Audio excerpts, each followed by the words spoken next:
lance l'enregistrement. Bien, écoutez, bonsoir à tous et à toutes et bienvenue à Jean-Claude Masson, notre ami ingénieur, qui va nous parler ce soir de dérèglement climatique, d'enjeux énergétiques et de nouveaux modes de vie. Donc, à toi Jean-Claude. Bien, écoute, merci Dominique. Alors,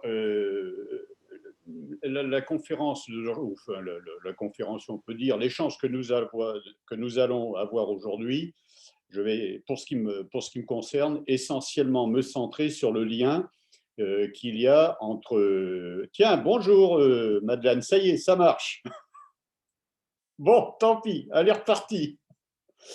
Le lien entre énergie et effet de serre. Parce que l'effet de serre, et puis dérèglement climatique, c'est une autre question. Elle relève du GIEC, des climatologues et tout ce que vous voudrez. Moi, je vais uniquement me centrer sur cette partie énergie, effet de serre, en supposant que vous admettez tous que l'effet de serre va entraîner des problèmes extrêmement importants de réchauffement climatique. Hein, voilà. Alors ça, je vais un petit peu l'aborder, mais c'est ce lien que je vais essayer de montrer. Vous voyez, c'est ce lien et au niveau mondial. Alors, pour commencer, c'est la différence entre météo et climat. La météo, c'est une chose, le climat en est une autre. Bon, la météo, vous le savez bien, en une journée, on peut avoir des différences de température de 15 à 20 degrés. Le climat, 15 à 20 degrés, si ça se passait, il y aurait, comme qui dirait, un malaise. Alors, Dominique, si tu peux passer la première diapo numéro 1, s'il te plaît, pendant quelques secondes. C'est une diapo que j'ai piquée sur une conf d'Amar Bellal, qui nous fait remonter à 100 000 ans avant, 110 000 ans, même avant notre période. Voilà, c'est celle-là. Hein. C'est donc une diapo que j'ai piquée à Amar, qui montre la dernière glaciation. Et je crois que c'est important de commencer par là. C'est ce qu'il fait, lui. Et je trouve que c'est extrêmement intéressant. Et il montre ce qui s'est passé entre la dernière glaciation et aujourd'hui. Et ce qui me paraît important, c'est de retenir l'enjeu déjà de ce qui se prépare pour ce qui nous concerne. Donc, il y a 110 000 ans à peu près, il y a eu une période de glaciation. C'est la 4e période de glaciation et la température moyenne du globe, de la planète, alors je ne sais pas comment ils font les calculs, ça, il ne faut pas me le demander, hein, était de l'ordre de 10 degrés. Bon, ça a duré à peu près 110 000 ans. Vous trouverez toutes les informations quatrième glaciation sur Wikipédia. Vous verrez, c'est extrêmement complexe et je me garderai bien de rentrer dans les détails. Par contre, ce qui me paraît important de retenir, c'est que cette période de glaciation, la région où nous vivons avait un climat à l'époque à peu près équivalent à celui de la Sibérie. C'est ça que ça veut concrètement dire. Voilà. Voilà. Bon, c'était ici la Sibérie et aujourd'hui ce n'est plus la Sibérie, c'est le moins qu'on en puisse dire. Et cette période de glaciation a pris fin il y a à peu près entre moins 20 000 ans par rapport à aujourd'hui et moins 10 000 ans. C'est-à-dire qu'entre 10 000 ans, la température s'est réchauffée de 5, merci, oui, il faut l'enlever, hein, a pris 5 degrés en 10 000 ans. 5 degrés en 10 000 ans, il y a eu une déglaciation. Voilà, concrètement. Hein. Alors, on peut se poser la question pourquoi. On peut aussi se poser la question est-ce que c'est important, comment. Enfin, vous voyez, vous avez tout un tas de choses comme cela que l'on peut se poser comme question. Mais aujourd'hui, ce à quoi nous sommes confrontés, ce n'est pas 5 degrés en 10 000 ans, c'est 5 degrés en 100 ans, 200 ans, un truc comme ça. Hein, c'est de cet ordre de grandeur. Et je crois que c'est pour cela que j'ai souhaité commencer par cette première diapositive, c'est de bien montrer que l'enjeu qu'il y a aujourd'hui, le problème auquel nous sommes confrontés, c'est une période de réchauffement extrêmement rapide, 100 fois plus rapide, si ça a un sens de dire cela. Voilà, 5 degrés en 10 000 ans, aujourd'hui 5 degrés, non pas en 100 ans, mais en 200 ans, quelque chose comme ça, c'est ce à quoi nous sommes confrontés. Voilà. C'est énorme. Alors qu'il y ait 4 degrés ou 5 degrés, ça c'est un autre problème. Je n'irai pas me lancer là-dessus. Alors, pourquoi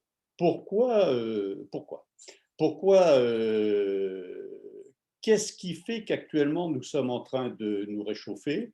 Et est-ce que est-ce que ces questions d'effet de serre, toutes ces choses-là, c'est extrêmement bénéfique? La première chose qu'il faut retenir aussi, c'est que, puisque c'est lié à l'effet de serre, et nous allons maintenant aborder cette question de l'effet de serre Quetzalcoatl, qu'est-ce que c'est? Alors, l'effet de serre, il faut bien retenir que notre planète reçoit de l'énergie du Soleil. Bon, c'est vraiment quelque chose d'extrêmement important. Je ne vais pas rentrer dans des... je ne vais pas vous donner beaucoup de chiffres parce que je pense que vous seriez extrêmement malheureux avec tous ces chiffres. Moi aussi, d'ailleurs, ça me prend un temps pas possible. Et de plus en plus, plus je vieillis, plus ça me prend du temps. Mais enfin, ça, c'est autre chose. Mais nous recevons une quantité d'énergie qui vient du Soleil sous forme essentiellement d'énergie électromagnétique qui est dans le spectre lumineux, un peu dans l'infrarouge et un peu dans les ultraviolets. Donc c'est une énergie qui vient de la fusion qui se passe à l'intérieur du Soleil. Et c'est la seule énergie que nous recevons. Nous n'en avons pas d'autre. Alors ça aura un effet aussi par ailleurs. Or, cette énergie qui nous vient du Soleil, alors j'ai les calculs, sachez que nous recevons en une demi-heure ce que nous consommons comme énergie fossile dans l'année. Je vous prie de m'excuser. Oui, c'est bien cela. Nous recevons en une demi-heure l'énergie que nous recevons du Soleil. En une demi-heure, c'est l'énergie que nous consommons dans l'année. Ça vous donne une petite idée quand même de l'importance hein, de l'énergie solaire. L'énergie solaire, c'est absolument gigantesque. Hein. Alors, elle s'exprime dans des unités tout à fait diaboliques, puisqu'on parle de zétajoules. Alors ça vous fait un beau gras de mollet, puis ça fait bien à la fin du repas d'avancer cela. Mais bon, je ne vais pas, mais de toute façon, ça n'a pas beaucoup d'importance, puisqu'il s'agit simplement de vous donner une information et ça ne va pas beaucoup plus loin. Donc, en une demi-heure, nous recevons du Soleil ce que nous consommons en énergie fossile dans l'année. Et l'énergie fossile, c'est 20 minutes. L'énergie électrique, oh là là, l'énergie électrique, c'est 20 minutes. C'est l'ordre de grandeur, hein, c'est 20 minutes. Bon, si vous voulez, vous pouvez le trouver très facilement dans énergie solaire Wikipédia. Vous allez sur Wikipédia, vous trouverez toutes les informations. Donc, je ne vais pas rentrer dans les détails, mais voilà. Donc, je crois que c'est extrêmement important. C'est le deuxième point qui me paraît important. Le troisième point qui me paraît important, c'est en effet cette notion d'effet de serre. Alors, comment ça marche ce bidule? Eh bien, quand l'énergie solaire arrive sur notre planète, vous en avez déjà 30% qui s'en va dans la nature, donc on en tient compte dans les calculs, et le reste, grosso modo, réchauffe les nuages, les océans, le sol, tout ce que vous voudrez, d'accord? 70%, voilà, et réchauffe la planète. Et donc, le sol se réchauffe, les océans se réchauffent, et à ce moment-là, quelque chose qui se réchauffe donne des infrarouges. Alors, bon, ce sont des longueurs d'onde hein, extrêmement précises, hein, mais elles ont une caractéristique tout à fait particulière, c'est elles qui chauffent. Infrarouge, vous le savez, ça chauffe. Alors, ces infrarouges sont renvoyés comme tout corps qui s'échauffe, un corps qui est chaud envoie des infrarouges, il émet des infrarouges.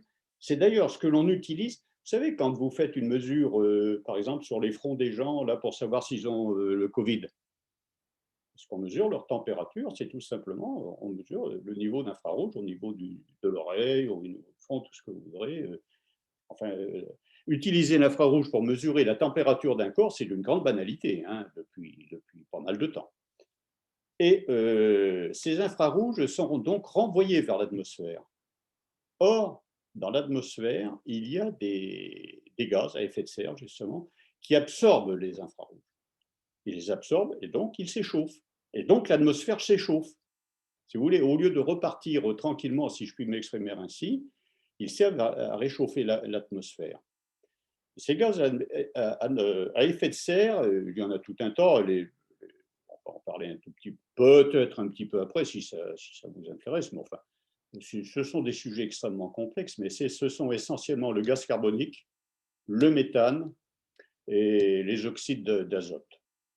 Mais restons au plus important, et la vapeur d'eau. Je vous prie de m'excuser, mais la vapeur d'eau ne nous pose pas de problème particulier. Celui dont je voudrais parler, parce que On estime aujourd'hui qu'il représente à peu près 80% du réchauffement climatique, c'est le gaz carbonique. Ce gaz carbonique, alors je ne sais pas comment il agit pour capter cet infrarouge, mais enfin, je dirais que le plus simple est comme image, parce que c'est vraiment de très faibles teneurs, hein. On appelle ça des ppm, des parts par million, parties par million, c'est-à-dire que vous avez 400, grosso modo, c'est l'ordre de grandeur, hein, 400 molécules de gaz carbonique parmi 1 million de molécules de l'atmosphère. Vous voyez, l'atmosphère étant composée essentiellement d'azote et d'oxygène, hein. Bon. Alors, revenons à nos moutons. Donc, c'est une très faible quantité de gaz carbonique qui a un effet majeur. Or, comment et pourquoi? On n'en sait rien, mais je vais vous prendre un exemple extrêmement simple. C'est celle de la goutte de colorant que vous mettez dans l'eau. Vous avez une goutte de colorant et votre eau, elle devient noire, elle devient rouge, elle devient verte. C'est-à-dire qu'un chouïa de colorant, hein, une goutte de colorant, vous modifie complètement comment dirais-je, le fonctionnement du liquide. Eh bien là, c'est exactement pareil. Vous avez une goutte de carbone qui modifie complètement le comportement de l'atmosphère par rapport aux infrarouges. C'est exactement le même phénomène, c'est un phénomène similaire. C'est un phénomène absolument similaire. Or, cet effet de serre, on en parle beaucoup et de manière négative. Ce qu'il faut bien retenir, c'est que s'il n'y avait pas d'effet de serre, nous serions à moins 18 degrés au niveau de l'atmosphère, au niveau de notre planète. Moins 18. Donc l'effet de serre, qu'on le veuille ou non, il est bénéfique. Du moins, on vit avec. Voilà, concrètement, ça nous permet de vivre dans une température normale. Aujourd'hui, la planète est à 15 degrés. S'il n'y avait pas d'effet de serre, moins 18. Et si vous allez sur Vénus, la planète Vénus, qui est plus proche du Soleil d'une part, et deuxièmement, son atmosphère est composée essentiellement de gaz carbonique, elle est à plus 400 degrés. Voilà. Donc, ça vous situe, c'est ça que je veux vous faire percevoir un petit peu comme ce sont des chiffres, comment dirais-je, des ordres de grandeur. Je ne vais pas rentrer, d'abord j'en serais bien incapable, mais je ne vais pas rentrer dans des détails plus précis, mais ce sont des ordres de grandeur parfaitement vérifiables avec Wikipédia. Alors, donc, l'effet de serre est un effet fondamentalement bénéfique. Alors, il est fondamentalement bénéfique, mais vous voyez bien que si jamais la teneur en gaz carbonique augmente, il va se passer quelque chose d'extrêmement désagréable, c'est-à-dire que la température va augmenter, et c'est ce qui est en train de se passer, et de manière, je dirais, extrêmement violente, extrêmement brutale. Alors, le premier qui a eu l'idée du rôle de l'influence du gaz carbonique dans l'atmosphère, semble-t-il, il faut toujours être prudent, il semblerait que ce soit un certain Arrhenius, dans les années. Ce monsieur a eu le prix Nobel en 1903. Si c'est 1904, c'est exactement pareil, je peux vérifier. Bon, c'est pas bien grave. Vers cette époque-là. Alors, Arrhenius, c'est un grand savant suédois, Svante Arrhenius, beaucoup plus connu parce qu'il a travaillé sur la dynamique des réactions chimiques. Bon. Mais, entre autres, il a travaillé sur l'effet de serre, et c'est lui qui, le premier, a dit que si la teneur du gaz carbonique, la teneur en gaz carbonique, voilà ce qu'il a dit, était 2 fois plus élevée qu'en 1750, la température de la planète augmenterait de 3 à 4 degrés. Je répète doucement, parce que Dominique, tu vas passer la diapo, je crois, 2, celle avec laquelle on avait des ennuis, qui va vous montrer une courbe. J'en ai fait très peu, hein, pour ne pas vous enquiquiner. Je pense que la plupart, vous avez des problèmes avec toutes ces choses-là. Donc, cette courbe du CO2, là, la diapo 2, si tu peux la mettre. Voilà, c'est celle-là. Merci, Dominique. C'est parfait. Alors, c'est quand même extrêmement intéressant. C'est la CO2. Alors, le CO2 en concentration, je vous ai dit, c'était parti par million. Bon, alors, on passe sur l'unité, hein. Et vous voyez qu'en 1700, on était aux alentours de 270-280, et nous sommes déjà 400. Et les chiffres avancés par Arrhenius, il disait 2 à 3 fois 250, on monte à 500, on va se taper les 5 degrés. Donc, ça vous montre brutalement, là, ici, devant vos yeux. Bon, c'est facile à retrouver. Hein, je veux dire, moi, je peux vous donner toutes ces choses-là. Je peux vous donner les sources. Hein, c'est sourcé. Vous vous doutez bien que je n'ai pas inventé ça comme ça. Mais il me semble que cette courbe est extrêmement parlante. Donc ici, 250, 2 à 3 fois, vous montez à peu près à 500 et vous avez vos 3 à 4 degrés. Alors depuis, comment dirais-je, les hypothèses d'Arrhenius ont été un petit peu remises en cause, mais il n'empêche que, grosso modo, ça fonctionne. Donc on est toujours dans les mêmes ordres de grandeur. Et vous retrouvez toujours les mêmes ordres de grandeur. Bon, écoutez, on ne va pas continuer. Alors, cette courbe est extrêmement intéressante puisque c'est la concentration en CO2. Et comme c'est la concentration en CO2, quelle est l'origine du CO2? D'où vient ce CO2? Hein? Alors, une dernière chose concernant le gaz carbonique qu'il faut retenir, je crois, concernant la présence du gaz carbonique dans l'atmosphère, c'est que la durée de vie du gaz carbonique, je n'ai pas réussi à comprendre encore bien ce que vous voulez dire, parce que je sais ce que ça veut dire pour la radioactivité, pour un gaz comme ça, je ne sais pas ce que ça veut dire, mais c'est 100 ans. On estime que le gaz carbonique est émis aujourd'hui, il va vivre 100 ans avant de disparaître, avant de diminuer. Donc, vous voyez apparaître quelque chose d'extrêmement fondamental, c'est que le gaz carbonique, quand il est émis, il ne s'en va pas.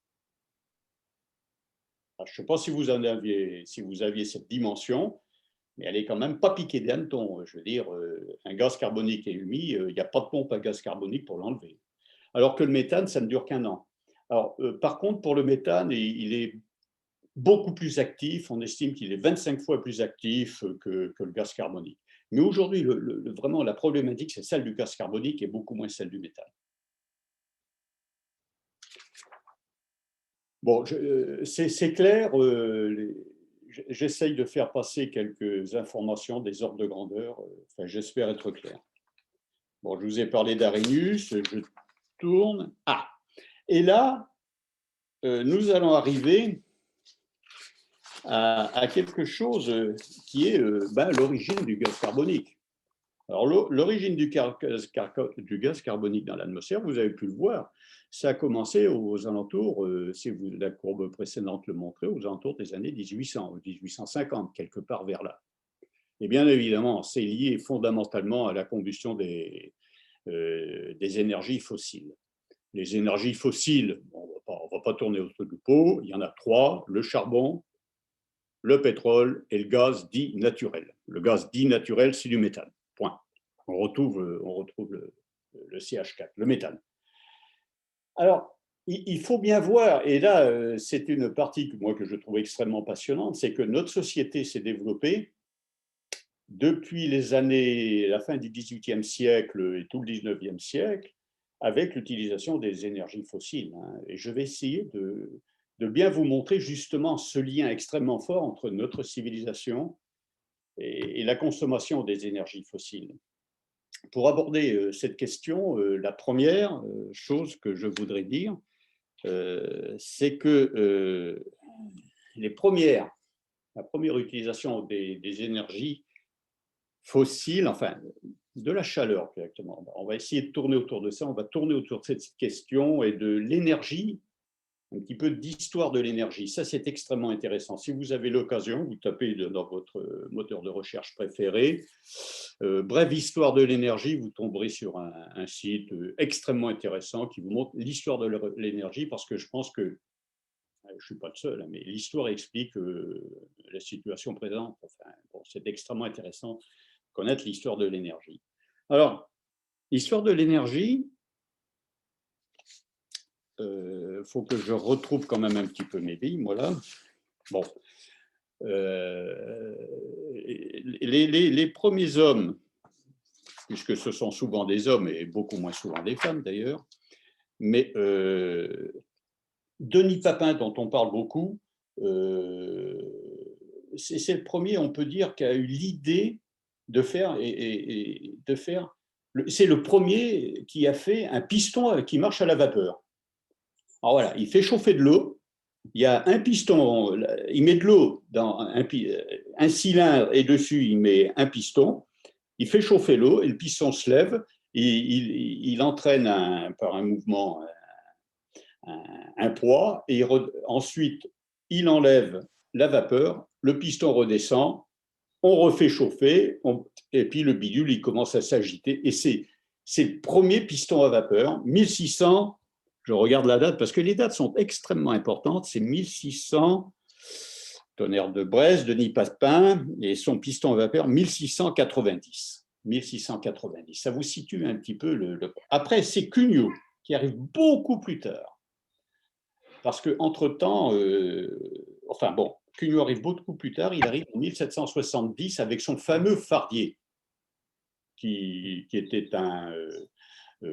son fameux fardier, le fardier de Cugnot. Cugnot était avant tout un ingénieur militaire. Et il a travaillé que dans ce domaine, le domaine de l'armée. Son fardier, il a fini dans un mur, et il n'a pas été beaucoup plus loin. Mais pendant ce temps, 1770, donc ça vous donne déjà les dates. Mais l'important peut-être, c'est de savoir qu'en Angleterre, déjà en 1712, Newcomen, qui est un ingénieur anglais, vous verrez, c'est ça. Enfin bon, Newcomen, qui est un ingénieur anglais, développe les pompes à feu ce sont des pompes d'exor, c'est-à-dire qui pompent l'eau qu'il y a dans les mines de charbon. Or, le problème des mines de charbon, surtout dans le pays de Galles, comme ailleurs d'ailleurs, toutes les mines, c'est d'enlever l'eau. Il faut enlever l'eau. L'eau, il y a de l'eau, il faut les enlever. Alors, on peut les enlever avec des seaux, ça c'est une chose, mais enfin bon, si on peut mécaniser le truc, ça vaut quand même mieux. Et c'est Newcomen qui fait ça. Et Newcomen et ses pompes à feu, c'est 1712. Donc vous voyez que l'Angleterre, par rapport à nous, était infiniment plus en avance. Et l'ancien qui s'est occupé de métallurgie, que je fus, voudrait attirer votre attention sur l'étroite relation qu'il y a entre l'utilisation de la force du feu, dont je vais vous parler un tout petit peu après, et l'acier. Parce que l'acier, pour faire de l'acier, il faut du minerai de fer, il faut beaucoup de charbon.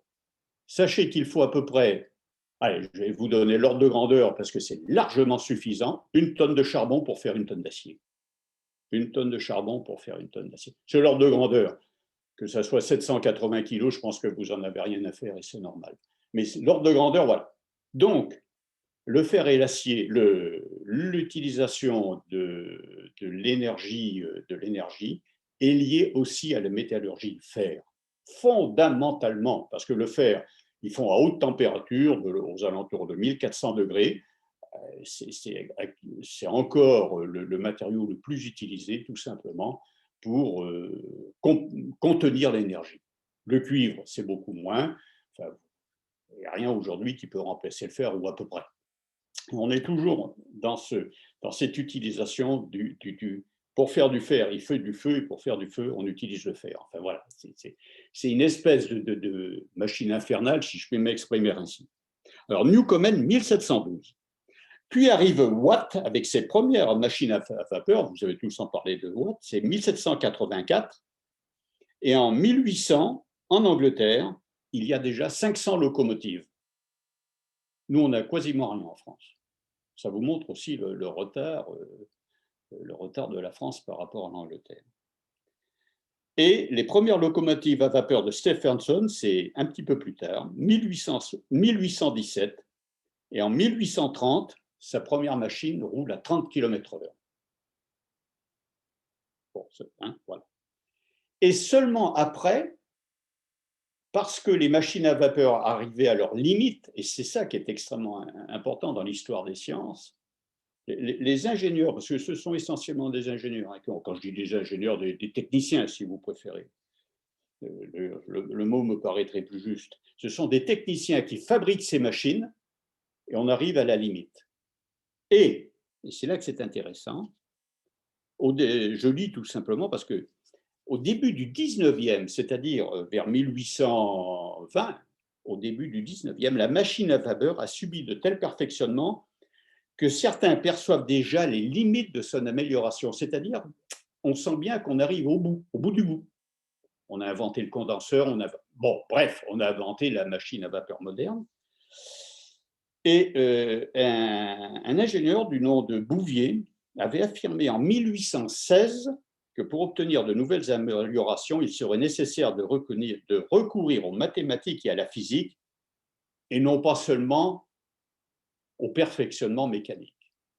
C'est-à-dire que, comme ça se passe très très souvent, le perfectionnement de la machine à vapeur passe par la compréhension des phénomènes physiques, et donc là, en l'occurrence les phénomènes liés à l'énergie, et c'est à cette époque-là, au début du 19e. Autrement dit, la machine à vapeur a été créée au 18e, et au 19e, on a créé la thermodynamique. Enfin, c'est quand même assez extraordinaire, vous voyez, le cheminement intellectuel de la machine à vapeur. Alors le premier qui a pondu cela, c'est un certain Sadi Carnot, pas le président. Hein, non, non. C'était en l'occurrence un polytechnicien. C'était surtout, si je ne m'abuse, et je ne m'abuse pas, c'était le fils de Lazare Carnot, le révolutionnaire français, le père de la victoire, dit-on. C'était le fils de Lazare Carnot. Et si je ne m'abuse non plus, et je ne m'abuse pas, l'oncle de celui qui fut assassiné. Vous voyez, les Carnot, ils ont marqué leur époque. Et c'est lui qui écrit un bouquin qui a été tiré à 600 exemplaires, probablement à compte d'auteur, et qui s'appelle « La puissance motrice du feu ». La puissance motrice du feu. Et là, tout est dit. Enfin, je trouve que dans ces... Voilà, le titre du bouquin, La puissance motrice du feu, pour moi, enfin, je sais pas, moi, ça me parle. Voilà. Excusez-moi de vous le dire comme ça. Voilà. Et alors, il écrit ce bouquin qui a été d'ailleurs commenté par un historien des sciences américain. Et puisqu'Evelyne est là, j'ai retrouvé l'article qu'avait écrit Paul Brouzin sur ce livre. Alors, je ne me rappelle plus du nom de l'Américain qui avait écrit sur la force motrice du feu, je ne me rappelle plus. Je l'ai d'ailleurs, qui plus est, je l'ai. Mais enfin, ce n'est pas beaucoup d'intérêt. Et Paul Brouzin a écrit un article qu'on le retrouve très facilement encore aujourd'hui dans Kern. Je l'ai retrouvé, il n'y a aucun problème. Donc, je suis heureux de pouvoir parler de Paul Brouzin à l'occasion de ce petit travail que je vous propose aujourd'hui. Bon, donc 1824, le premier travail, là, comment dirais-je, scientifique, proprement scientifique, avec Yvan quelque chose de tout à fait particulier, c'est que Sadi Carnot a inventé, bien avant Turing, une première machine purement idéale. C'est une machine qu'on pourrait dire de Carnot, qui, selon un cycle tout à fait particulier, permet de déterminer leur cycle optimal, optimum, je ne sais pas comment on doit dire en français, mais enfin le meilleur, et qui permet de dire que le rendement d'une machine thermique ne pourra jamais dépasser celle obtenue par le cycle de Carnot. Et on a toujours le terme qui est utilisé. Voilà. Alors que ce soit 1 moins la température de la source froide divisée par la température de la source chaude, ça n'a aucune importance, mais sachez qu'il y a des limites. Et ces limites sont données par deux choses.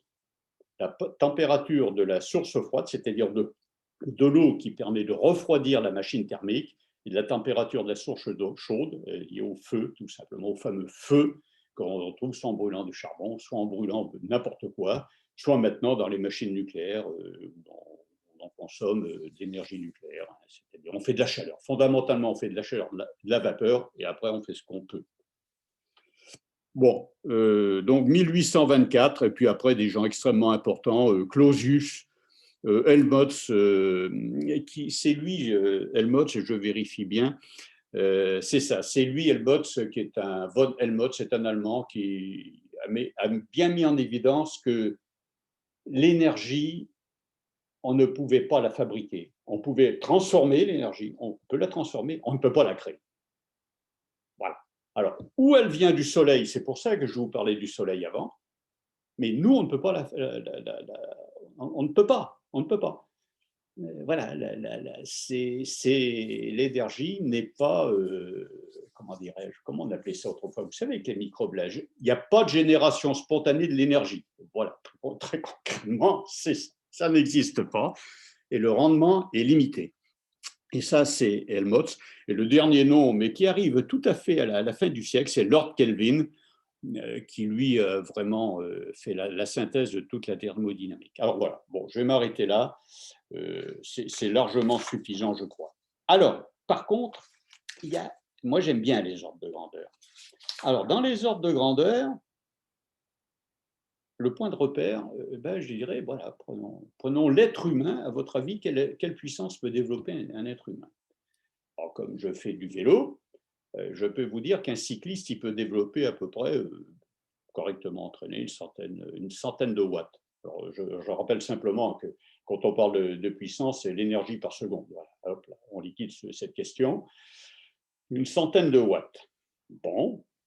Et avec les jambes, parce qu'avec les bras, c'est quasiment 5 à 10 fois moins.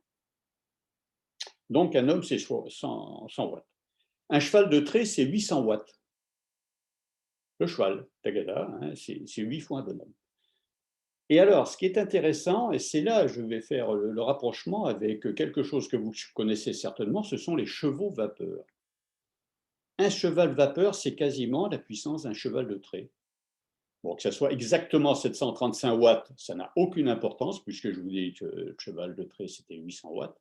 Mais vous voyez qu'entre le cheval de trait, et, bon, c'est pas par hasard hein, qu'on appelle ça des chevaux vapeur, un cheval développe la puissance, un cheval vapeur, et une voiture, prenez vos voitures aujourd'hui, vos voitures, elles tournent à peu près à 100 chevaux vapeur. Hein.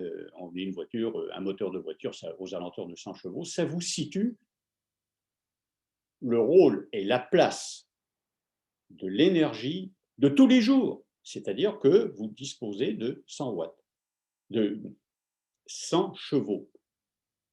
Et comme un cheval, allez, l'ordre de grandeur, on va prendre un cheval, c'est à peu près 10 personnes. Quand vous montez devant votre voiture, vous avez 1000 personnes, 10 fois 100. Vous avez 1000 esclaves qui pédalent. Concrètement, c'est ça. L'utilisation de, quand vous faites brûler du pétrole dans votre moteur, devant, dans votre voiture, si c'est une Twingo, c'est derrière, mais vous avez grosso modo 1000 esclaves qui pédalent. 100 chevaux qui tirent. Concrètement, c'est ça. C'est cet ordre de grandeur-là, moi, qui me paraît extrêmement important. Et remettre en cause tout cela, c'est vraiment tout le problème auquel nous sommes confrontés aujourd'hui. On en parlera peut-être un petit peu plus tard dans le débat, mais nous sommes aujourd'hui vraiment avec tout un chacun, beaucoup d'esclaves énergétiques. Je pourrais vous donner le titre d'un bouquin là-dessus, où on parle d'esclaves énergétiques, et c'est extrêmement intéressant. Mais je trouve que ces ordres de grandeur permettent de situer le problème, si je puis m'exprimer ainsi. Voilà, bon, alors on a vu l'historique. Alors Dominique a passé d'ailleurs un schéma, un petit dessin que j'ai sorti de Wikipédia. Je suis allé voir sur Wikipédia, bête de somme. Et alors c'est tout à fait curieux. Dans bête de somme, il y a l'article humain, et vous voyez une femme qui porte 2 seaux d'eau sur une palanche. Voilà. Très concrètement aussi, c'est ça. C'est-à-dire que l'utilisation de la force motrice du feu a permis de nous affranchir du travail, de ce travail d'esclave, de porteur d'eau, tout simplement. Oui, quand vous ouvrez votre robinet d'eau, c'est qu'une pompe, quelque part, elle a monté l'eau en haut d'un château d'eau, des choses comme ça. Enfin bon, aujourd'hui, nous sommes de grands consommateurs d'énergie, et ce n'est pas par hasard. Et c'est pas par hasard. Et c'est extrêmement important. Alors, nous allons aborder maintenant d'où vient cet état d'énergie primaire, et nous allons regarder tout simplement les ordres de grandeur. Alors, Dominique, peux-tu passer la diapo suivante? Alors là, j'ai plus le numéro, s'il te plaît. Je m'en souviens plus du numéro. C'est production d'énergie primaire. Je vais te dire si c'est celle. C'est la bonne. Je te remercie. C'est parfait. Parfait, Dominique, merci. Alors, vous avez là tout simplement la production d'énergie. Alors, l'unité qui est utilisée dans c'est ce qu'on appelle la mégatonne équivalent pétrole. On va évacuer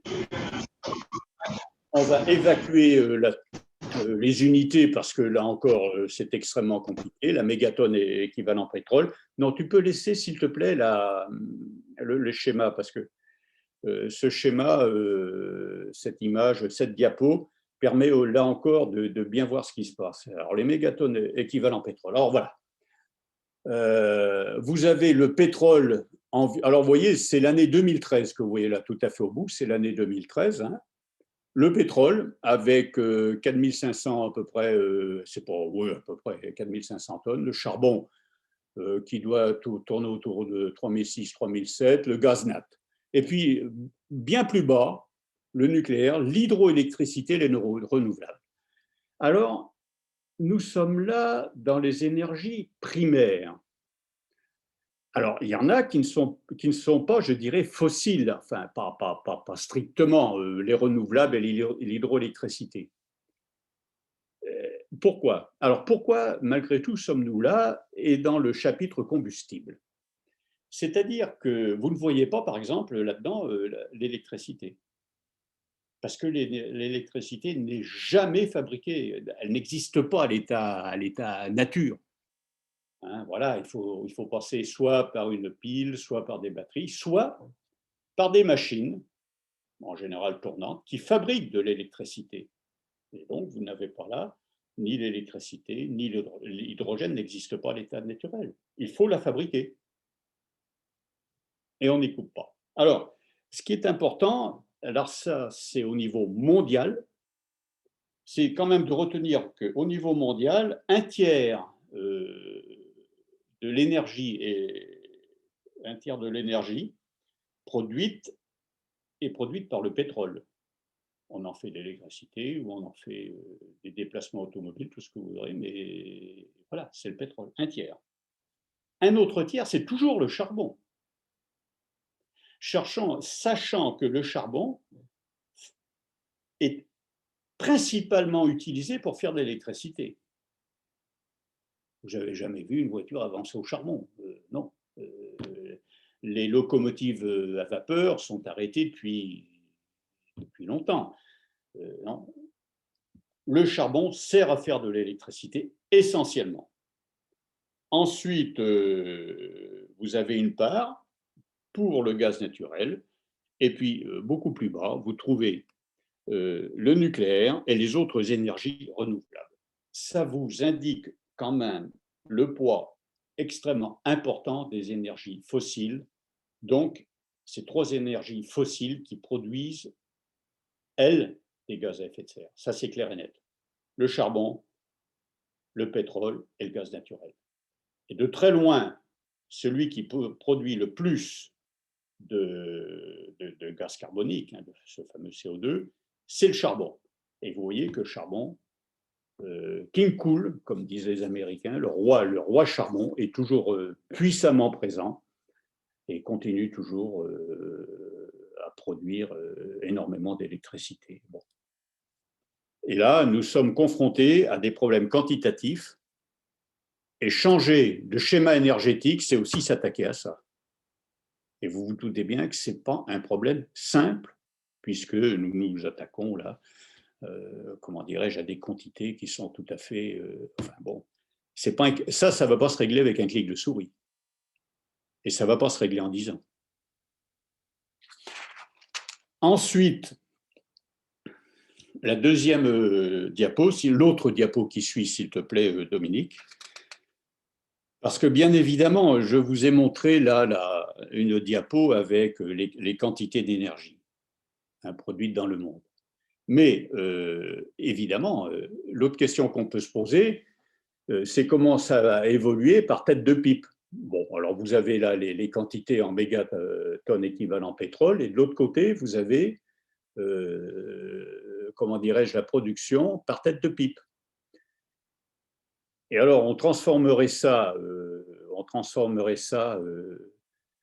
pour chaque individu, ce sont des quantités absolument énormes.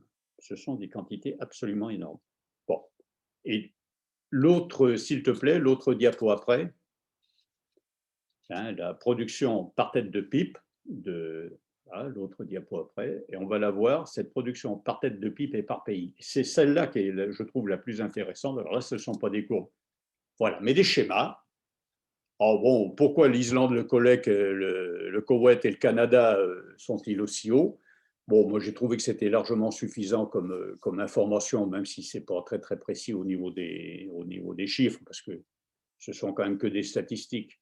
Mais vous voyez que des pays comme Canada et USA sont à peu près à 6-7 tonnes par personne en tonnes équivalent pétrole. Voilà, aux USA. Hein, on est à un peu plus de 6-7. Et puis le Bangladesh, c'est à peine si on le voit. Donc, et la Chine est à peu près à la moyenne. Hein, la Chine est à peu près à la moyenne.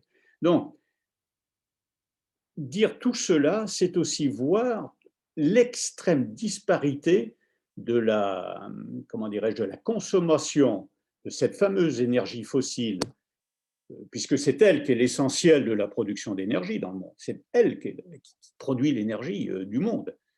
L'énergie fossile, charbon, pétrole et gaz. Et c'est extrêmement, comment dirais-je, enfin, ce diagramme est absolument parlant. Et à l'intérieur des pays, même, vous avez de grandes disparités. Si je prends le cas de la France, ce n'est pas par hasard qu'on parle de précarité énergétique.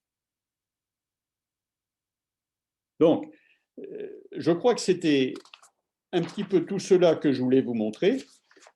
Ça me paraît tout à fait suffisant au niveau de l'information. C'est-à-dire que si je résume le message que je souhaitais faire passer, c'est de dire que, nous allons être confrontés nous sommes confrontés à un dérèglement climatique, à une élévation de la température. En 100 ans, à peu près, c'est de l'ordre de grandeur en 100 ans, qui sera du même ordre de grandeur que celle qui avait mis 10 000 ans pour se faire lors de la dernière déglaciation. Donc, quelque chose d'extrêmement violent, d'extrêmement rapide. Deuxièmement, que cela est dû à commencer depuis à peu près les années 1800 avec l'émission de gaz à effet de serre, en particulier le CO2, mais je dis en particulier, ce n'est pas le seul, mais c'est l'essentiel, le CO2, et qui est produit par l'énergie, la combustion des énergies fossiles. Ces énergies fossiles, actuellement, sont irremplaçables, il ne faut pas trop se raconter d'histoire, et nous avons j'ai essayé de vous le montrer, la quantité d'énergie qui est produite par la combustion du gaz, du pétrole et du charbon, c'est absolument gigantesque par rapport aux autres. Essayez de vous montrer aussi le lien qu'il y avait avec les ordres de grandeur, avec, comment dirais-je, la puissance animale ou la puissance humaine. Hein, là encore, nous sommes dans des ordres de grandeur absolument gigantesques. Quand je vous dis un homme c'est 100 watts, un cheval c'est 800 watts et une voiture c'est 100 chevaux, voilà, concrètement c'est ça. Voilà, vous avez tout de suite des ordres de grandeur énormes, énormes, de grandes disparités à travers le monde, et nous sommes là vraiment aujourd'hui confrontés à un problème qui me paraît majeur, absolument majeur. Voilà. Oh là, j'ai été extrêmement long, je vous prie de m'excuser, je pensais aller plus vite. Non, c'est pas grave. Merci Jean-Claude pour tous ces éléments qui sont versés à la réflexion collective. Est-ce que quelqu'un souhaite intervenir? Vous utilisez la petite main bleue là pour demander la parole, ou alors vous écrivez sur le fil de la discussion et vous activez votre micro pour prendre la parole dès que je vous la donne.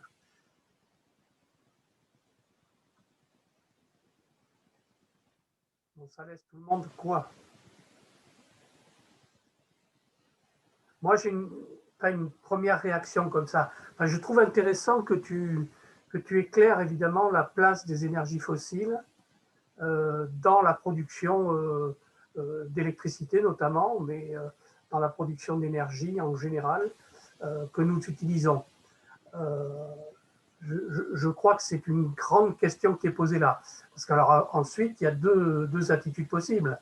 C'est soit l'attitude de la décroissance telle qu'elle est évoquée par certains, voire du retour, je dirais, à des conditions de vie s'émancipant de toute consommation énergétique. Est-ce que c'est possible? Moi, c'est une question effectivement qui peut être posée. Ou c'est effectivement l'organisation de la répartition de l'utilisation de l'énergie qui soit démocratique et qui profite à tout le monde. Et là, on est devant un enjeu social conséquent et évidemment aussi la nécessité, soit de répartir les consommations d'énergie, soit évidemment de produire plus d'énergie sous des formes qui soient moins polluantes et qui aient moins d'effets de serre, de façon à ne pas se retrouver avec des effets sur la vie quotidienne qui peuvent être évidemment assez désastreux.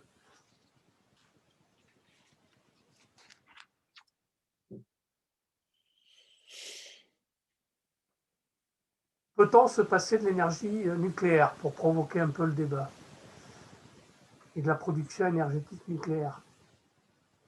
Alors, je crois, j'ai déjà eu l'occasion de m'exprimer là-dessus. Si on aborde la question uniquement à travers le prisme de l'énergie nucléaire ou pas, de l'énergie éolienne, son développement, de l'énergie photovoltaïque, son développement, ou non. Moi, je crois que là, la question du nucléaire, si elle est abordée comme ça directement, n'apporte que des divisions et est absolument. Enfin, on s'en sortira pas. La question que, il me semble, comment nous devons nous la poser, c'est collectivement, de quoi avons-nous besoin? Et de quel, je vais dire brutalement, de quel service public de l'énergie avons-nous besoin?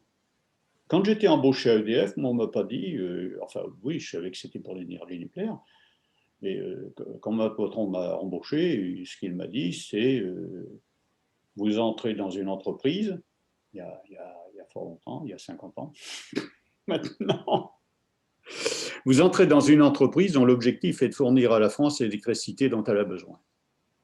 L'électricité dont elle a besoin. Voilà. Bon. Moi, j'aurais tendance à reposer la question de la même manière. De quelle énergie avons-nous besoin? Et de là, si vous voulez, se pose la question, enfin, on voit bien que c'est une question voilà, qui va impacter complètement nos modes de consommation, notre société globalement.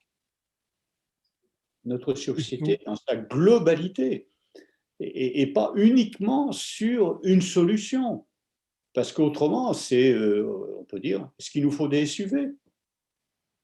Des véhicules, ces fameux véhicules. Enfin, on ne met pas d'abord en avant la question de la solution, d'une solution technique, on met d'abord en avant la question de quoi avons-nous besoin, pourquoi faire. Et du service public de l'énergie, moi, qui me paraît de plus en plus. C'est comme le service public de la santé. Enfin, il ne faut pas rigoler. Je veux dire, on n'en sort pas.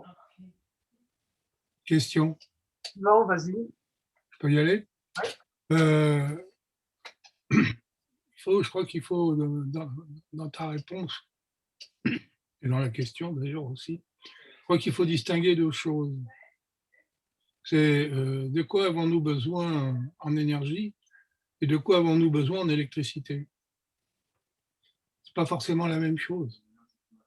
On chauffe pas forcément les villes avec de l'électricité. Hein, faut faire attention, dans la consommation d'énergie, il n'y a pas que l'électricité. Même, et justement,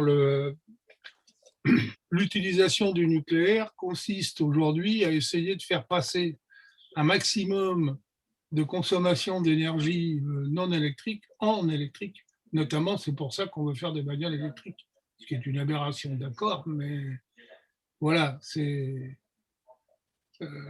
crois que là, il y a une nuance importante quand même entre l'énergie en général et l'électricité en particulier. Je te laisse répondre. Pour ce qui me concerne, je ne vous ai jamais parlé d'électricité. Tu peux prendre Jamais je n'ai parlé d'électricité, puisque Non, mais quand on a parlé du nucléaire, c'est bien de ça. secondaire. Je suis bien d'accord, mais quand on a parlé du nucléaire, c'était bien ça qu'il y avait derrière. Tu peux faire de l'hydrogène avec le nucléaire. Ah, écoute, quand j'étais embauché, allez, encore une fois, ça me vieillit vraiment beaucoup, mais ça faisait partie des projets qui étaient dans les cartons. Mais il y a aussi, par exemple, Je ne dis pas que c'est intelligent. l'utilisation secondaire de l'eau de refroidissement des centrales nucléaires pour chauffer des villes. Ça aussi, ça fait partie. Bon, et c'est pas marginal. Hein. Quand on prend des grandes villes, c'est pas marginal. On peut le faire. Des réseaux d'eau chaude, pas des réseaux d'eau chaude sanitaires, mais des réseaux d'eau chaude pour chauffer. Je veux dire, il y a... Alors oui, l'hydrogène, bon, on verra. On verra, parce que les moteurs à hydrogène, moi je veux bien. Je n'ai jamais, Yvan, parlé de solution. Je crois qu'aujourd'hui, la question qui se pose, c'est par exemple, les déplacements urbains. Enfin, on voit bien que les déplacements urbains, moi je sais pas, mais remplacer les bagnoles électriques, les bagnoles à moteur thermique par des voitures à moteur électrique, ça va changer quoi? Il y aura toujours le même foutoir. Donc, tu ne vas pas avancer d'1 millimètre, si je puis m'exprimer ainsi. Le problème n'est pas résolu par un choix d'énergie. Enfin, voilà. Et on voit bien qu'aujourd'hui, la question qui se pose, c'est une question de civilisation. De quoi avons-nous besoin? De quelle mobilité avons-nous besoin? Je crois que c'est comme ça qu'il faut poser les questions, mais pas en termes de solutions techniques. Enfin, il faut arrêter, je veux dire. Je ne sais pas dans quel monde on vit. Moi, je ne veux pas me battre sur des questions. Et si c'est pour continuer dans le même schéma, ben continuons, mais à mon avis, on peut s'en sortir. Aujourd'hui, écoutez, si le problème de la ville n'est pas le problème de, je sais pas comment dire, de l'espace urbain n'est pas fondamental, moi je me fais curer. L'espace urbain, on fait comment pour se déplacer, pour vivre, pour se chauffer, pour se loger? On revient, bon, je ne vais pas. Et les besoins fondamentaux de l'homme, qu'on le veuille ou non, c'est manger, se loger et se vêtir. Moi, je veux bien qu'on me raconte tout, mais il faut quand même aussi revenir de temps en temps à des fondamentaux. Se loger aujourd'hui, enfin, il y a un vrai problème. Pourquoi les gens, ils habitent à 50 km et qu'ils font 50 km le matin, 50 km le soir? Vous croyez que c'est... De quelle ville voulons-nous? Est-ce qu'on continue à laisser le marché régler le problème de l'espace urbain? Télétravail.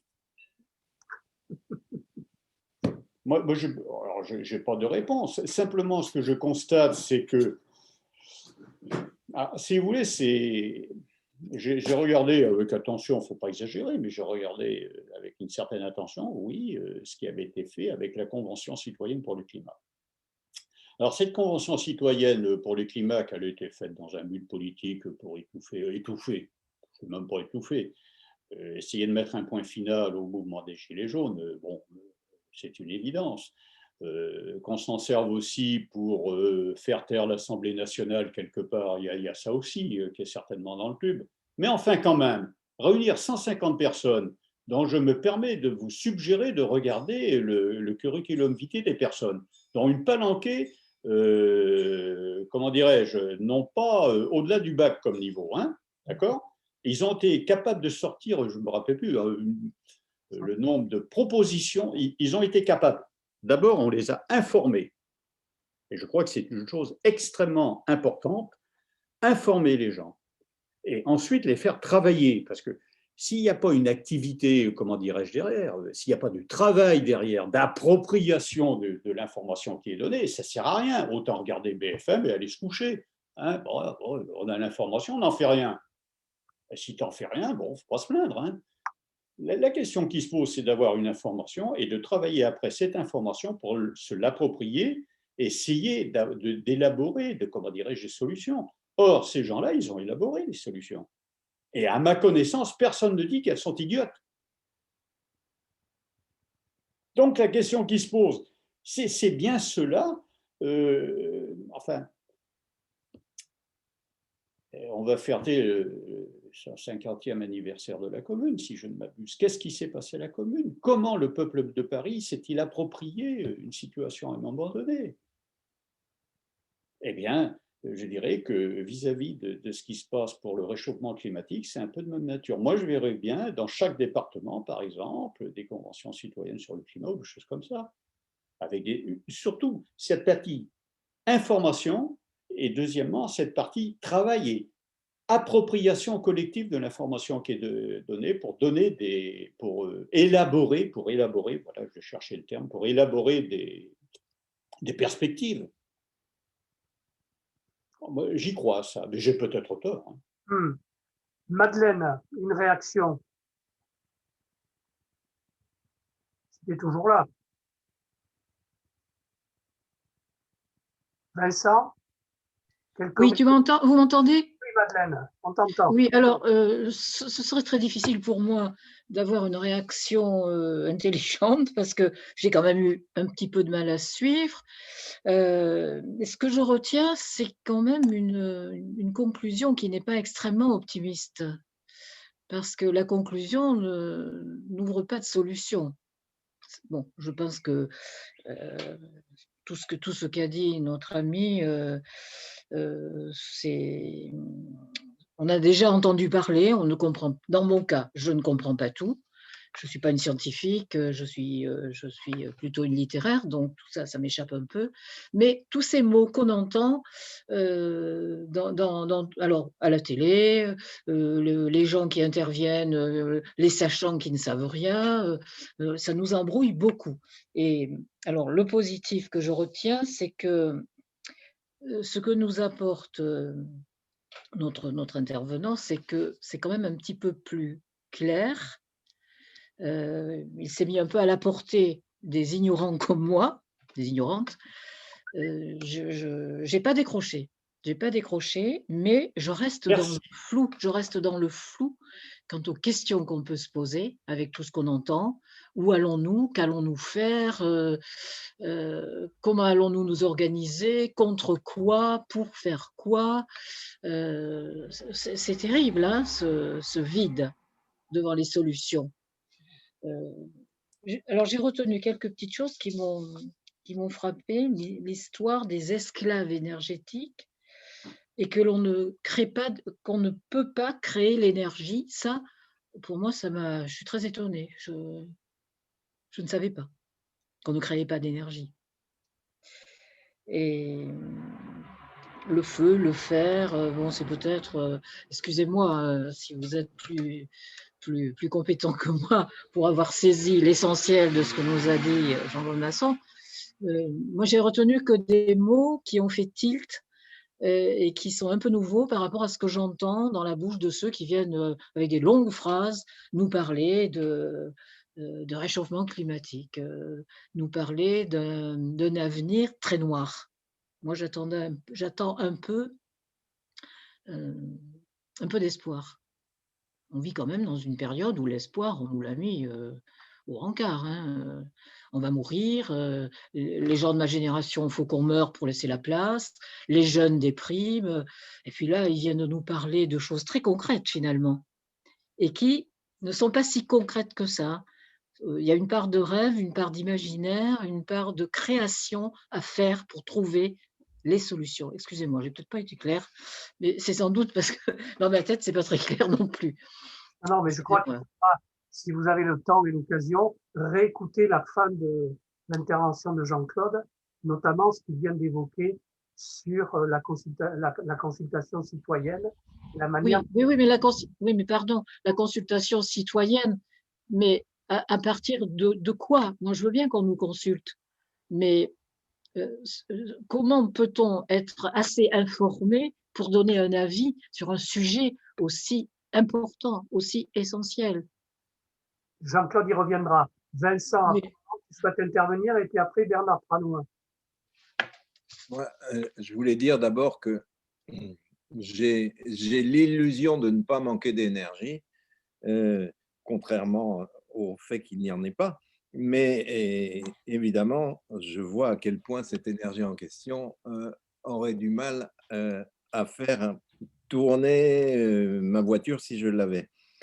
Donc, simplement, effectivement, j'apprécie beaucoup ce que Jean-Claude a gardé comme fil rouge tout au long de son intervention, c'est-à-dire d'une part, et surtout vers la fin, c'est-à-dire d'une part, que voulons-nous, quels sont nos besoins, comment les définir, et d'autre part, eh bien, l'expérience de cette Convention citoyenne pour le climat qui, d'une certaine façon, était une opération médiatique et dont se sont emparés tous les participants de façon assez impressionnante. Et les participants en question étant aussi crado dans le domaine de la connaissance des menaces climatiques que moi ou d'autres, ou presque. Bon, donc ça, c'est quand même très, très important. Ça montre à quel point eh bien, des expériences participatives sérieuses avec l'aide d'experts et dans le travail commun entre des experts et des participants à une convention citoyenne peuvent faire avancer les choses, développer des propositions et de ce point de vue même mettre en difficulté le pouvoir en place parce qu'enfin, bien évidemment, ils ont pris quelques éléments des demandes et en ont écarté d'autres, mais quoi qu'il lui en coûte, Macron et il leur en coûte, Macron et le gouvernement n'ont pas pu montrer en quoi cette officine qu'ils avaient créée et qu'ils voulaient mettre à leur botte, eh bien, ils en respecteraient les propositions de A jusqu'à Z, malgré les déclarations initiales.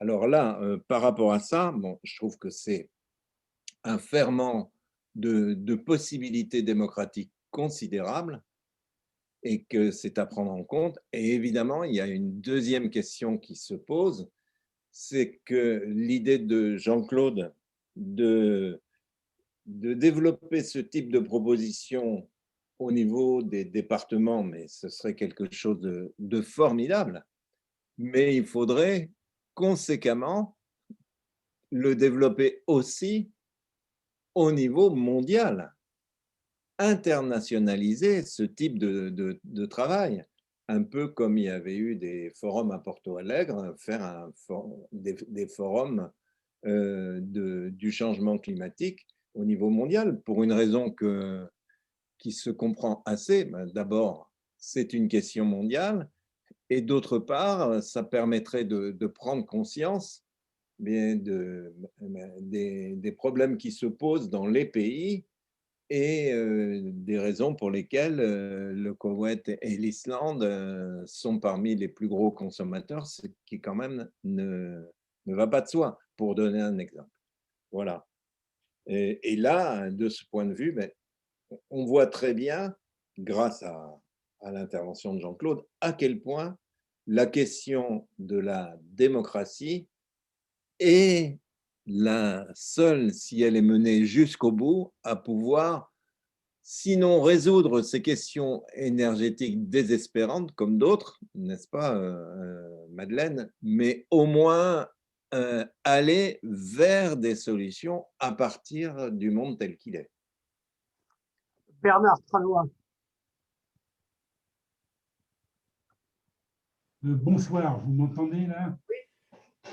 Oui, juste intervenir sur un aspect que Jean-Claude a abordé, esquissé. Effectivement, l'énergie, on ne la crée pas, on ne fait que l'utiliser.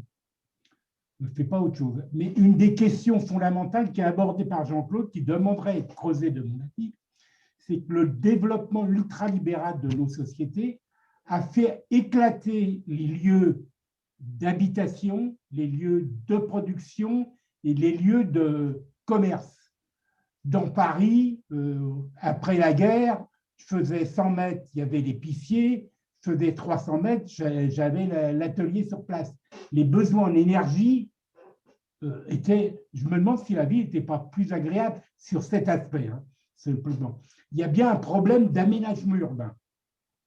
ça ne sert à rien de multiplier les transports. Ce qui est fait dans la région parisienne, ça me paraît, c'est peut-être nécessaire, mais c'est une aberration, parce que c'est une consommation d'énergie considérable. Il y a bien à reposer la question de l'espace urbain, rapprocher les lieux de consommation, les commerces, les lieux de travail et les lieux d'habitation, pour faire des centaines de kilomètres. Le TGV, par exemple, sur Bordeaux, je suis persuadé qu'il a conduit un certain nombre de gens de Bordeaux de prendre le TGV pour aller travailler à Paris. Il y avait eu le même phénomène à Lyon. Je serais étonné qu'il n'y ait pas le même phénomène à Bordeaux. Est-ce qu'on a gagné en qualité de vie? Je ne crois pas. En dépenses énergétiques, alors là, c'est bingo, quoi.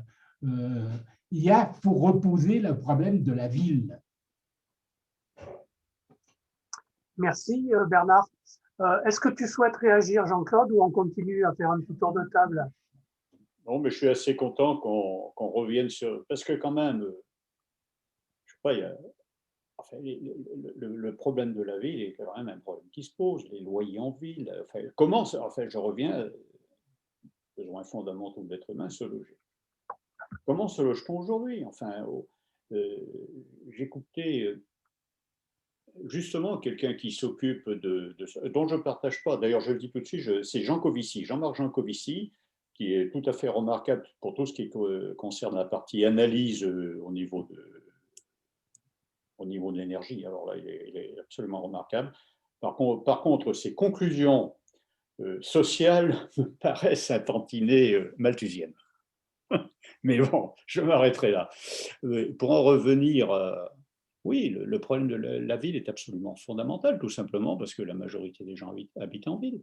Ils voudraient bien habiter plus près de leur lieu de travail. On voit bien qu'il y a là un problème majeur. Comment vivre en ville? Enfin, moi, je ne sais pas comment l'aborder, d'ailleurs, je n'en sais rien. Je veux dire, je n'ai aucune compétence en urbanisme. Je suis incapable, mais la question de la ville est une question fondamentale. Le prix des loyers en ville est absolument extraordinaire. Enfin, on arrive.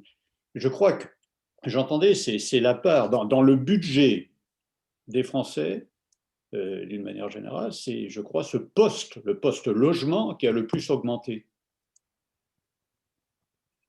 Et en fait, et donc, c'est bête ce que je vais vous dire là, mais si on n'habite plus, si on ne peut plus habiter près de son lieu de travail, ou près des lieux, l'école, enfin, ce qui fait la vie, tout simplement, la vie d'aujourd'hui, l'école, les commerces, toutes ces choses-là, ce qui fait la vie. Si je suis obligé à chaque fois de prendre ou un transport, enfin, on voit bien que c'est engorgé, on voit bien qu'aujourd'hui, ça ne fonctionne plus. Moi, je veux bien qu'on me raconte tout, mais enfin, et si on perd son temps dans les transports, c'est du temps de vie aussi qu'on perd. Du temps de vie. Moi, je me souviens, à un moment donné, à Paris, j'avais plus d'1 heure de transport en commun le matin et autant pour revenir. Bon, c'est 1 heure de temps de vie qui fout le camp. Je vous le dis très simplement. Donc, on fait comment? Comment peut-on s'organiser? Je ne sais pas faire. Je ne sais pas faire. Je n'ai pas de réponse. Mais c'est une vraie question. Jacques, quelques réactions? Jacques Audin, André Rosweg, quelques mots? Jean Kerd. Qu'est-ce que tu veux que je te dise, Dominique? Ah ben écoute, ce que tu veux. Comment tu ressens ces échanges? Alors, d'abord, je présente mes excuses à Jean-Claude parce que j'ai raté les premières minutes de son intervention. Et donc, je ne peux pas… il y a des éléments que je vais évoquer peut-être qui sont hors sujet ou qui ignorent ce qu'il a déjà dit à ce sujet. Donc, je peux faire quelques remarques ponctuelles. La première, quand il dit sur le nucléaire que la question c'est de quoi avons-nous besoin, de quelle énergie, de quelle quantité d'énergie nous avons besoin, il oublie, dans ce que j'ai entendu, un petit détail qui est collectivement quel risque sommes-nous prêts à prendre. cette question du risque, quand on voit aujourd'hui le rejet des eaux radioactives à Fukushima, c'est quand même une question légitime. Une remarque plus générale est que j'ai l'impression que d'une certaine façon, le débat qu'engage Jean-Claude est peut-être en partie dépassé par le niveau de catastrophe climatique dans lequel nous sommes. C'est-à-dire, il ne fait pas intervenir le fait que dans les années qui viennent, il est peut-être trop tard pour que des mécanismes naturels engagés puissent être réversibles. Si demain, comme on peut le craindre, le Gulf Stream s'inverse, il se passe un certain nombre de choses. Si de quelques centimètres le niveau des mers augmente, et je ne suis pas sûr que cela ne soit pas déjà inscrit dans les faits, cela veut dire qu'il y a quand même quelques millions de personnes qui sont d'ores et déjà promis à être des réfugiés climatiques. Donc le niveau d'enchaînement de la crise climatique me semble peut-être plus important que les solutions auxquelles Jean-Claude, enfin, la situation que nous décrit Jean-Claude. Et pour ne pas être trop long, c'est vrai que dans la manière dont il le présente, pour ce que j'en ai entendu, il le présente hors lutte de classe, c'est-à-dire y compris à quel point la classe dominante a organisé les consommations ostentatoires et a organisé un mode de production inégalitaire et ultra consommateur d'énergie.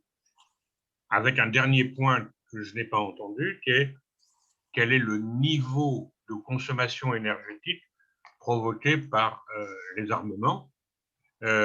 C'est un dernier message que j'envoie à mes camarades communistes qui vont se retrouver sur la liste du nucléopathe et aéronaute Pierre Rousset, Alain Rousset. Jacques Audin. Vas-y Jacques, vas-y, c'est bon.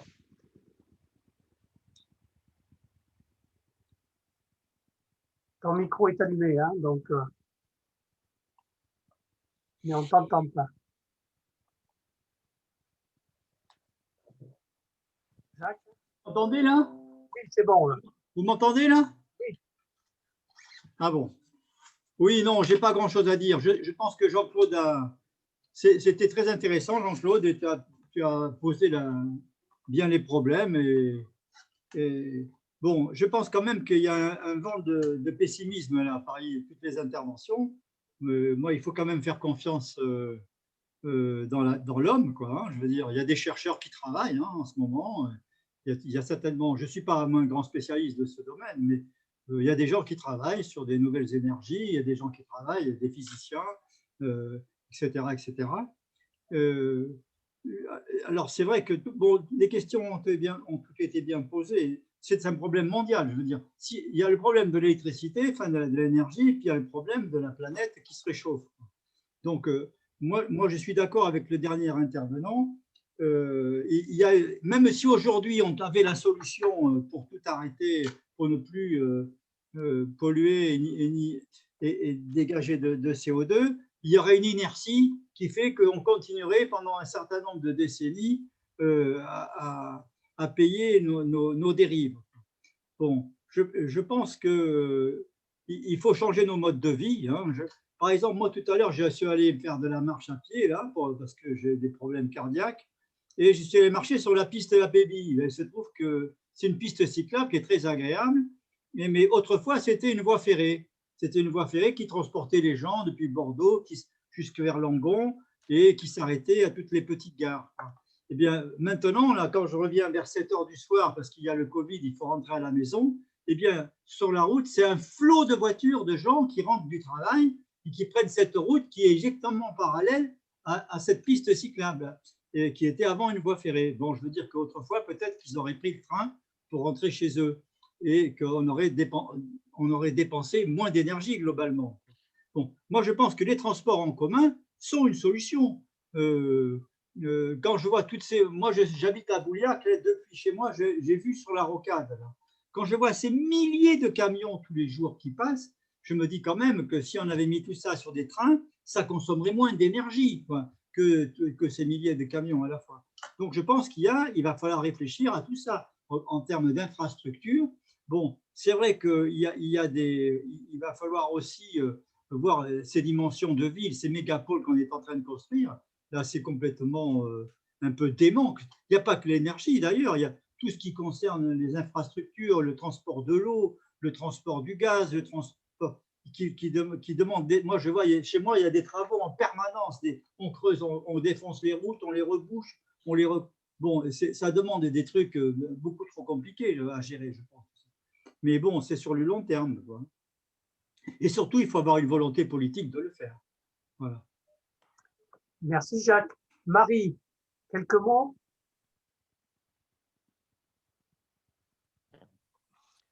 Oui. Oui, c'est bon. J'ai le micro, c'est bon. Oui, bonsoir Jean-Claude, et excuse-moi d'être arrivé un peu en retard, mais j'écoutais notre cher Maurice Lemoine qui parlait du Venezuela. Et donc voilà, je voulais pas perdre son intervention. Je te comprends. Je te comprends. Merci. Bon, alors j'aurais en fait trois questions à te poser, mais je vais commencer par la première pour pas que tu évites, en te posant les deux autres, pour pas que tu évites de me répondre à la première.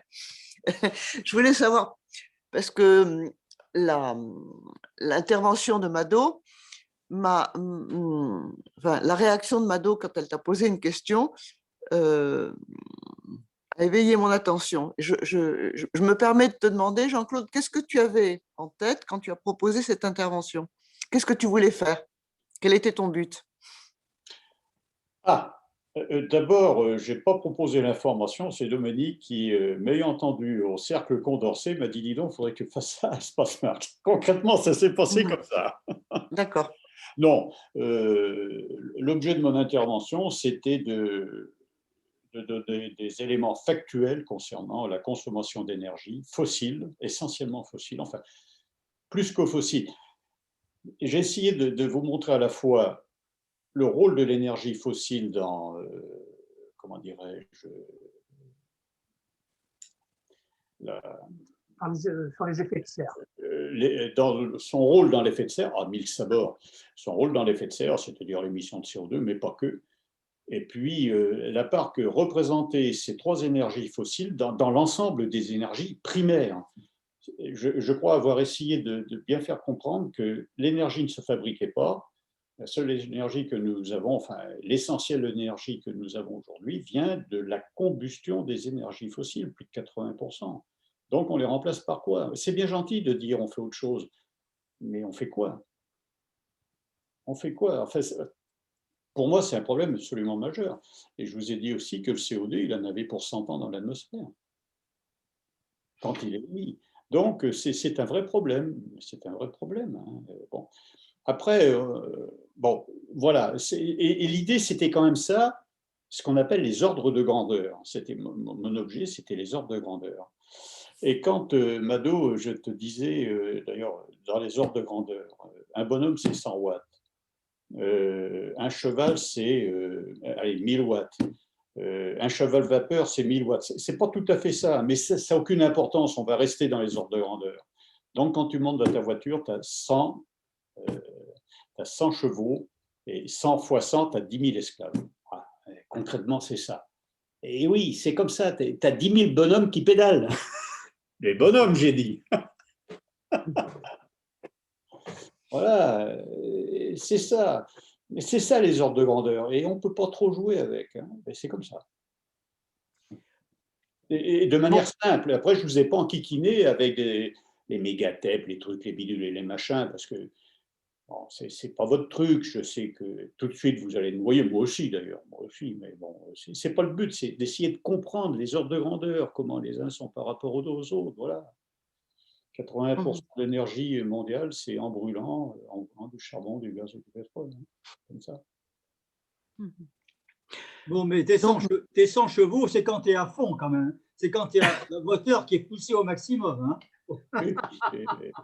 Oui, ou quand tu montes un col. Voilà. Non, mais on est d'accord, mais on reste dans les ordres de grandeur. Moi, je ne veux pas aller plus loin, je ne veux pas rentrer dans les... Regardez un tracteur. Écoutez, je vais vous donner un truc. Quand je travaillais à Gaz de France,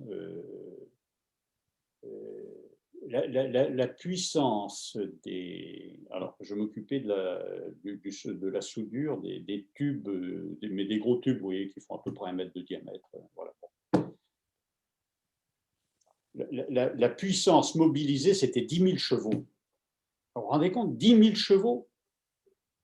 Ça correspond à 10 000 canassons réels, si je puis m'exprimer ainsi. Et chaque canasson, c'est 10 bonhommes. Donc 100 000 bonhommes qui travaillaient. Je ne sais pas s'il y en avait autant pour construire les trucs des pharaons, les pyramides des pharaons. 10 000 bonhommes? Pas sûr. Mais bon, bref, peu importe. C'est ça, c'est ces ordres de grandeur-là qui sont extrêmement importants. Tout ça en brûlant du gaz, du pétrole et du charbon. Voilà. Qu'est-ce que vous voulez que je vous dise d'autre? Voilà. C'est ces ordres de grandeur. Voilà ce que je veux faire. Et donc, j'arrive avec mes 2 autres questions. D'abord, pourquoi est-ce que l'Islande consomme autant? Et ensuite, qu'est-ce qui fait dans tes graphiques qui fait que l'Islande consomme autant? Et ensuite, c'est par rapport à la question qu'a posée Yvan Lavallée, en disant qu'il était question qu'on pouvait chauffer les villes par le liquide de refroidissement des centrales nucléaires. Voilà. Bon, question, c'est pas radioactif ce liquide? Pour le faire circuler dans les tuyauteries, etc., c'est pas radioactif? Je réponds non. Voilà. En l'occurrence, non, mais il y a une raison, c'est pas tout à fait par hasard. Je vais te répondre à la dernière. Ok. Et la première après? Alors, la première, je t'ai répondu. Donc, la deuxième, c'est la seconde, si tu veux. C'est la seconde, c'est l'Islande, voilà, si tu veux. Ok. Donc, tout de suite, pourquoi? Parce que alors, notre système de centrale nucléaire est en 2 parties. Une partie dite radioactive, qui est isolée de la partie dite conventionnelle qui fait, voilà, et c'est elle où il y a la turbine, où il y a tout un tas de choses, et qui refroidit la turbine en particulier. Et c'est cette eau dont tu parles, là, c'est cette eau donc, qui est de la partie secondaire et qui n'a jamais été en contact avec le liquide radioactif du circuit dit primaire. Voilà, est-ce que j'ai été clair? Il y a une séparation physique, je ne sais pas comment te dire ça, voilà. C'est une séparation physique et l'un n'est pas en contact avec l'autre. Voilà, voilà, c'est comme ça. Hein. Et les centrales PWR, qui sont les technologies utilisées par la France et par bien d'autres pays d'ailleurs, si tu veux, Tchernobyl, c'était un système différent et Fukushima aussi. C'est toujours, on ne va pas rentrer dans des débats, mais c'était... Fukushima, c'était la filière dite à eau bouillante. Voilà, bon, on ne va pas rentrer dans les à eau bouillante, c'est une autre filière qui a été développée. Et la filière, comment ça s'appelle RM, je ne me rappelle plus du nom exactement, soviétique à l'époque, était encore une autre filière. Voilà, c'était encore une autre filière. On ne va pas rentrer dans ces détails. Je n'ai pas voulu exprès aborder le problème du nucléaire, parce qu'autrement, on focalise tout là-dessus et on oublie le reste. Alors que le reste me paraît beaucoup plus important que le nucléaire. Ah ben oui. Non mais attends, mais tu te rends compte, 80% de l'énergie mondiale, non mais le nucléaire, c'est quoi 5%. On élimine 80% qui sont la cause de l'effet de serre pour uniquement se focaliser sur les 5% du nucléaire. Bon, il y a quelque chose qui ne va pas. Là. Ce sont les dangers potentiels du nucléaire, tu le sais très bien, Jean-Claude. la menace que ça représente. Je ne peux pas rentrer dans ce détail, parce que dans ce débat, Ça existe, voilà. Je ne peux pas, parce que, encore une fois, aujourd'hui, nous sommes confrontés au CO2. Le CO2, c'est 100 ans dans l'atmosphère. Voilà, il est là, puis il est là pour un bout de temps. Alors, on pose tout de suite la question, mais non, c'est beaucoup plus compliqué. Et franchement, c'est très compliqué. Alors, voilà pour la réponse concernant l'eau de refroidissement des centrales. De toute façon, il y a trop peu de centrales et elles sont trop loin des villes. Tu prends Blaye, tu vas chauffer qui avec la centrale nucléaire de Brouy-Saint-Louis? Brouy-Saint-Louis? Mais tu rigoles. Ou Blaye, la quantité de tuyaux qu'il faut, quand l'eau va arriver au bout, elle va être froide. C'est tout bête ce que je te dis là. Ouais, bon, c'est. Oh, bon, point. Et ta deuxième question, c'était quoi, s'il te plaît? L'Islande. L'Islande. Les consommatrices, si tu veux qu'il y ait un rapport entre la consommation d'énergie et l'habitant par habitant. Ah, oui, pardon, je te prie de m'excuser. Oh, ça vient certainement, alors là, de la géothermie. C'est tout bête. L'énergie géothermique est une énergie primaire. Hein, voilà, elle est primaire. Hein, on va la chercher. L'hydrogène, on ne peut pas la chercher, il faut la fabriquer. Mais l'électricité, il faut la fabriquer. La géothermie, tu fais un trou, tu mets des tuyaux, c'est beaucoup plus compliqué. C'est beaucoup plus compliqué. Les technologies mises en œuvre, je peux te dire que les aciers mis en œuvre. Bon, bref, revenons à nos moutons.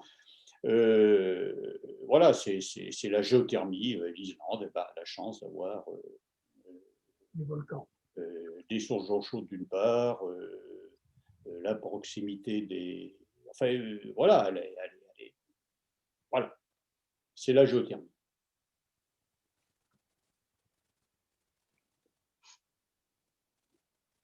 Jean, Marie, est-ce que tu as terminé pour les questions qui te Très bien, non, parce que je veux dire, on pourrait continuer à s'engueuler sur le nucléaire. Non, ce sera un autre sujet, un autre débat. Non, puis Merci Jean-Claude. Je ne l'aborderai pas parce que je viens du nucléaire. Bon, à moins d'être complètement je ne suis pas schizophrène. Voilà, je ne veux pas me trouver. Non, moi, j'ai confiance. Mais point. Je comprends parfaitement que les gens se posent des questions. Voilà, point. Jean. Mes remarques n'inspirent aucun commentaire à Jean-Claude. Tu sais bien que tes remarques sont très provocatrices. Je réponds encore que sur le nucléaire, voilà. Le nucléaire n'était qu'un des 4 points que je soulevais. Alors, peux-tu me rappeler très brièvement, s'il te plaît, le deuxième, André? Alors, d'une part, je t'ai parlé d'une lecture de ces consommations en rapport avec le caractère capitaliste de notre mode de production et avec l'aspect lutte de classe et consommation ostentatoire. Voilà, je l'avais retenu, en effet, ça, lutte de classe, conso ostentatoire. Bon, la deuxième chose, ce n'est pas dans l'ordre où je te les avais posées. Oui, parce que c'était à la fin. La place que l'armement peut avoir dans ses consommations d'énergie. L'armement et, bien évidemment, son utilisation, c'est-à-dire les mouvements de troupes, les guerres qui sont menées, etc., comme lieu de consommation assez importante tout de même. Et la troisième, mais là,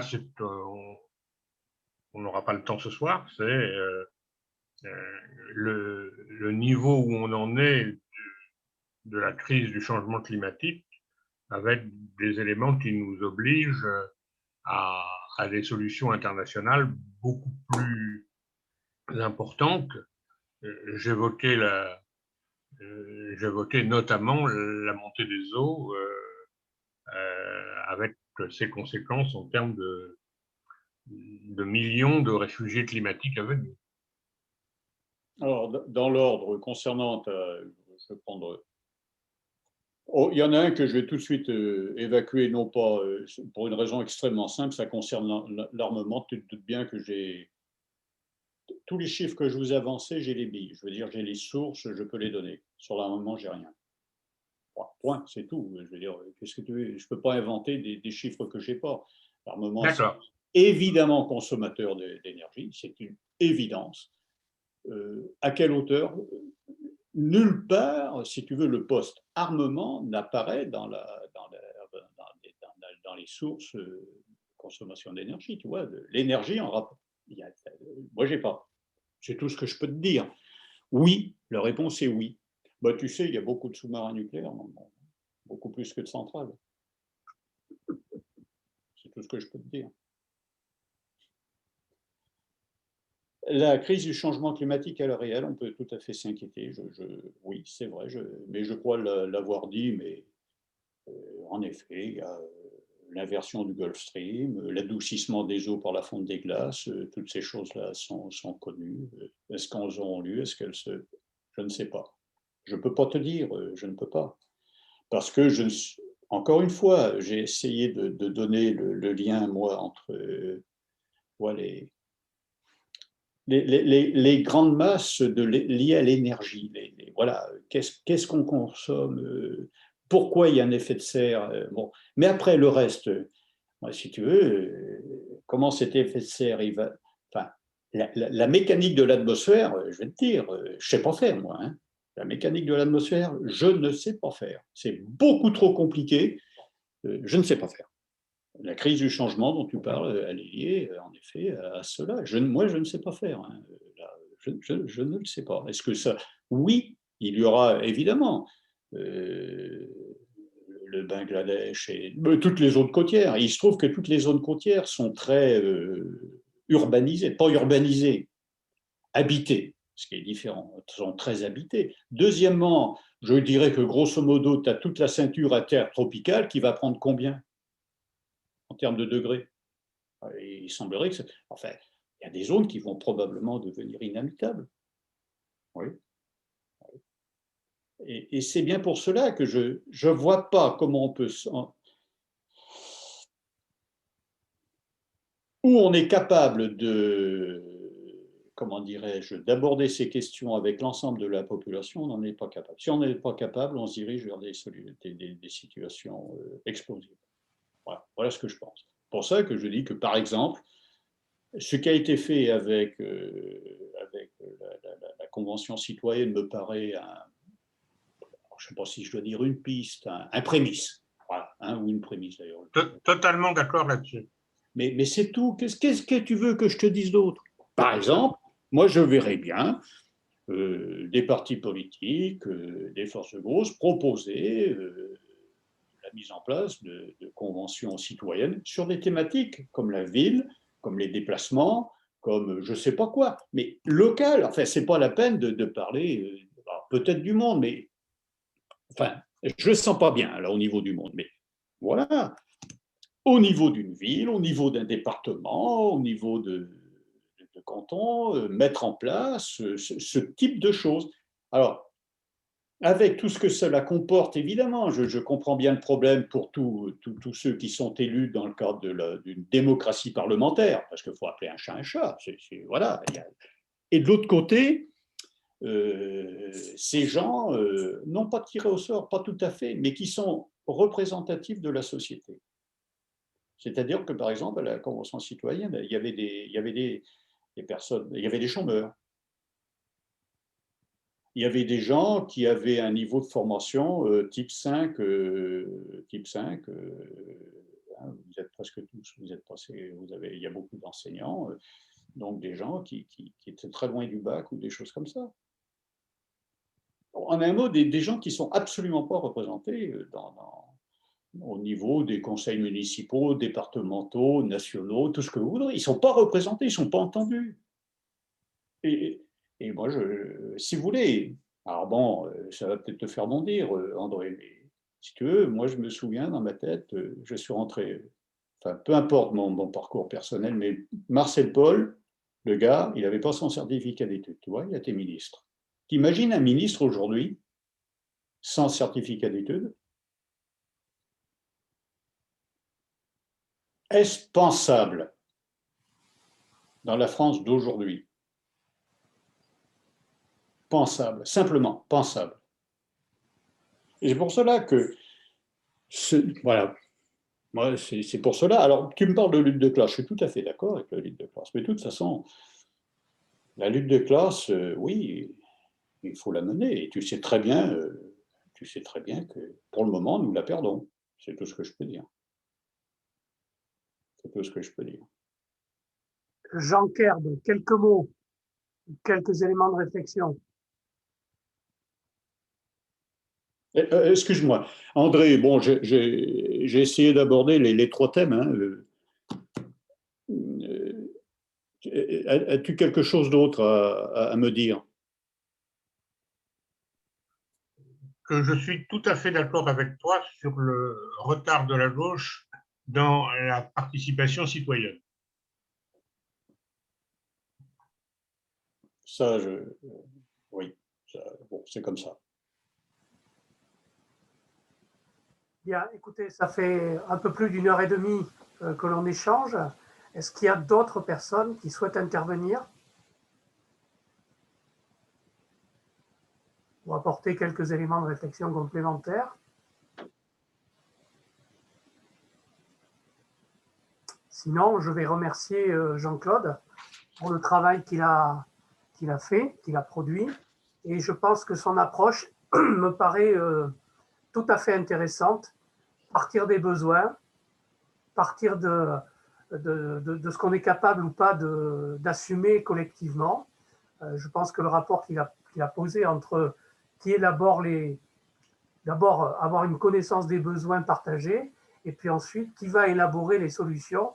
Et moi, il me semble que cette dimension démocratique est peut-être une piste pour beaucoup de réponses, je dirais, à des questions de société qui se posent, mais y compris à des questions politiques, et qui malheureusement ne sont pas toujours pris à la hauteur des possibilités. Hein, je trouve que l'expérience que tu as relatée, elle est riche d'enseignements de ce point de vue, et elle nécessite surtout d'avoir confiance dans le peuple, dans sa diversité, et y compris au regard de ces inégalités d'accès aux connaissances. Mais moi, j'ai bien entendu le message que tu as évoqué en termes d'éducation populaire. Cette démarche me paraît effectivement très créatrice de possibles avenirs.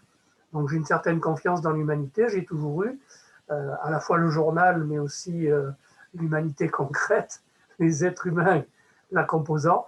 Voilà, moi je pense que ça méritera, disons qu'il y ait des prolongements, je dirais, à cette soirée sur un certain nombre de questions. Je te laisse la parole, Jean-Claude, pour non pas clôturer la discussion, mais au moins terminer la soirée. D'abord, je te remercie de m'avoir poussé à faire cette intervention, parce que ça me fait bosser, tout simplement. Et en fait, j'en retombe avec ce qui s'est passé avec la Convention citoyenne. L'information ne sert à rien si on ne la travaille pas soi-même. Et c'est un des gros problèmes de la formation continue, par exemple. Si ce qu'on a appris en formation continue n'est pas mis en œuvre, utilisé, s'il n'y a pas une appropriation par les personnes en termes de formation ou d'information, ça ne sert à rien. Le travail personnel est absolument fondamental et il nécessite du temps. Et le temps, il est bouffé. Il est bouffé d'une part par l'augmentation du temps de travail, qui me paraît, moi, une régression sociale absolument fondamentale, mais aussi par le temps que l'on passe dans les transports. Et je crois qu'il y a là véritablement une réflexion. Alors, je ne sais pas si elle est humaniste, hein, je ne sais pas si c'est le mot qui convient, mais enfin, c'est comme l'autre qui vendait des, vous savez, l'autre qui vendait du temps de cerveau à travers la télé.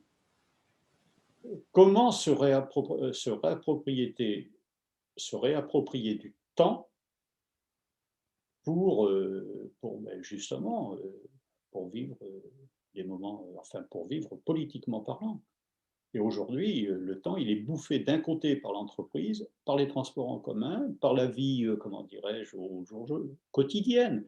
quand vous cumulez, vous vous rendez compte, quand vous cumulez le temps que vous pensez à l'entreprise, dans les commerces, grandes surfaces et autres, et dans les transports, il vous reste juste le temps de bouffer et de dormir. Quand vous n'avez plus le temps de penser. Enfin, moi je suis à la retraite maintenant, la question ne se pose pas comme ça. Mais alors, on revient au temps. Ben, le temps est à nouveau redevenu un élément fondamental pour l'émancipation humaine. Il faut que les gens aient du temps pour réfléchir, pour penser, et collectivement si possible. Écoutez, je crois que c'est une bonne manière de terminer cette soirée. Donc, merci à tous et à toutes. Et pour ceux qui voudront